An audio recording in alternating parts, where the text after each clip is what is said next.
नमस्कार दोस्तों, तेजस एकेडमी में आपका स्वागत है। डिक्टेशन शुरू करेंगे 3 सेकंड बाद। माननीय अध्यक्ष महोदय, आज इस सम्मानित सदन में मुझे भारत के आदिवासी समाज के उत्थान, उनकी चुनौतियों और उनके योगदान पर बोलने का अवसर प्राप्त हुआ है। यह विषय हमारे राष्ट्र के सामाजिक, आर्थिक और सांस्कृतिक विकास से गहराई से जुड़ा हुआ है। भारत की विविधता में आदिवासी समाज एक महत्वपूर्ण स्थान रखता है। देश में अनेक जनजातियां हैं जो अपने विशिष्ट रीति रिवाजों, परंपराओं और सांस्कृतिक धरोहर के लिए जानी जाती हैं। गोंड, संथाल, भील, मीणा, उरांव, मुंडा और अन्य कई जनजातियां भारत की समृद्ध सांस्कृतिक विरासत का अभिन्न अंग हैं। उनकी परंपराएं हमें प्रकृति से सह अस्तित्व और सामूहिक जीवन जीने की प्रेरणा देती हैं। आदिवासी समाज ने भारत के स्वतंत्रता संग्राम में भी महत्वपूर्ण भूमिका निभाई है।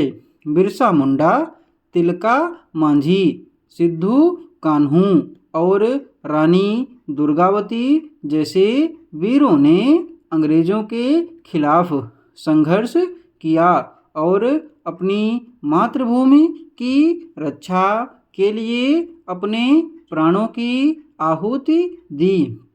आज हमें उनके बलिदान को याद करते हुए आदिवासी समाज के विकास के लिए ठोस कदम उठाने की आवश्यकता है।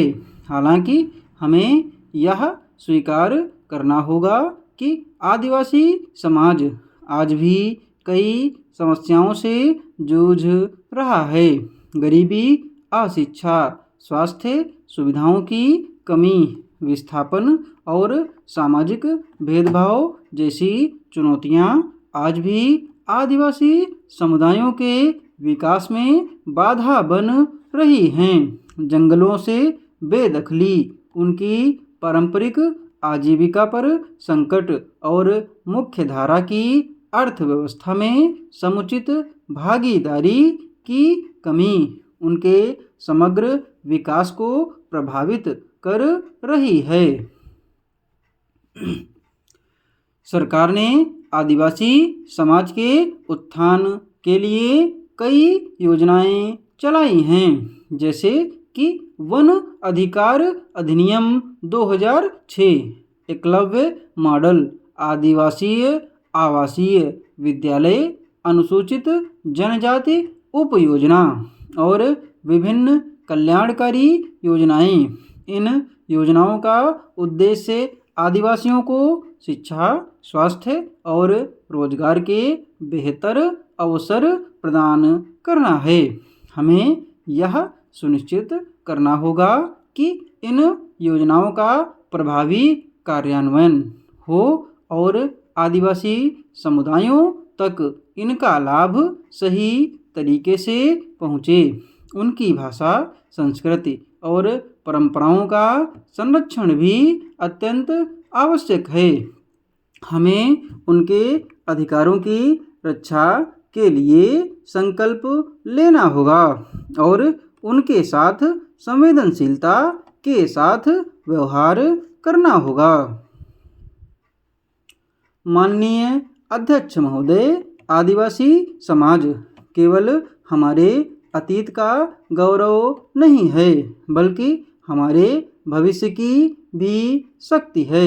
यदि हम सही नीति और संवेदनशील दृष्टिकोण के साथ उनके विकास की दिशा में कार्य करें, तो वे भी देश की प्रगति में महत्वपूर्ण भूमिका निभा सकते हैं।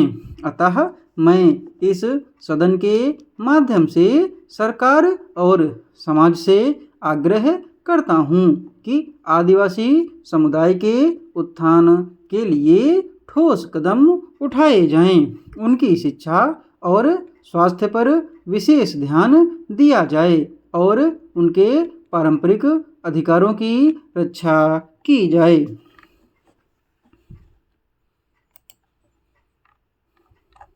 PDF आपको टेलीग्राम पर मिल जाएगी। टेलीग्राम चैनल का लिंक डिस्क्रिप्शन बॉक्स में दिया हुआ है।